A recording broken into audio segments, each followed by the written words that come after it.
Welcome back. 5:13 is your time on this frigid Wednesday morning. It's cold out there once again, and that's been the story every single morning. 15 in Athens, 16 in Cleveland. So once again, those areas north and east of Chattanooga. The coldest, Chattanooga, though, at 22 degrees. Later on, we're going to warm all the way up into the 50s, and then we'll have some rain after 7 p.m. Now for today and tomorrow, we're just going to have plain old rain, so you're not going to have to deal with any winter weather. This weekend, of course, that's when that will change. We have winter storm watches now posted for 2/3 of Tennessee, North Alabama, North Mississippi, all the way back towards the southern plains, Oklahoma and Texas, even New Mexico. So this is going to be a widespread storm. And locally, we have those watches in effect for Grundy, Van Buren, Jackson, and DeKalb counties down in northeast Alabama. But there have been some changes to the trend overnight. Some of the model guidance now pushing the storm further to the north, which would bring in a little warmer air and transition more of that snow to a wintry mix of ice and sleet and maybe even a little bit of rain.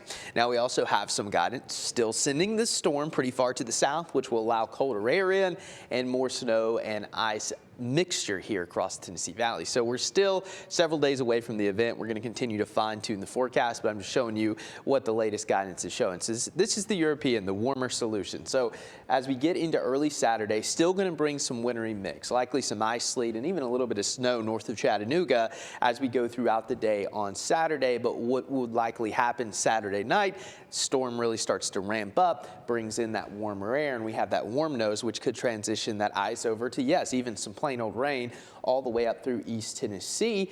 Will this happen? It's a possibility, but on the backside, that cold air catches up and transitions that rain back to a wintry mix. Now, the GFS is the colder solution, and the latest is just coming out, still picking up on that wintry mix, even a little bit of snow north of Chattanooga throughout the day on Saturday, and even through Saturday night. This keeps a colder solution, brings that warm air aloft, likely dealing with a bunch of ice overnight, but we're not going to have any rain in this scenario, and that will continue through Sunday before eventually changing back over to snow before this moves out. So here's a look at the latest guidance for snow according to the Euro. Really not a whole lot. You have to go further to the north for the big time totals.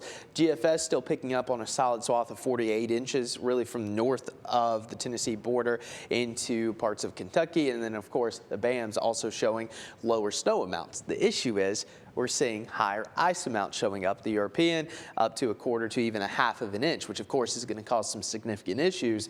But the GFS, that's where we really have those issues that could unfold. Again, big time ice now spitting out with this model. So again, there's still some differences. I'm thinking we're definitely trending towards an icier solution this weekend. Temperature's still going to be quite cold. So right now I would expect a wintry mess. Still go ahead and make those preparations. Again, tracks could change. We're still about 3 days away. So we'll see how things trend later today, so continue to check back, of course, for the latest updates. All right, still just gotta watch and see what those models are showing. Yeah, we don't want freezing rain or sleet. No. That's worst case scenario, because that's when we can have those power outages. So fingers crossed we can kind of dodge that side of the storm. It's the days after that we don't want to deal with. Exactly. All right, thank you, Clay.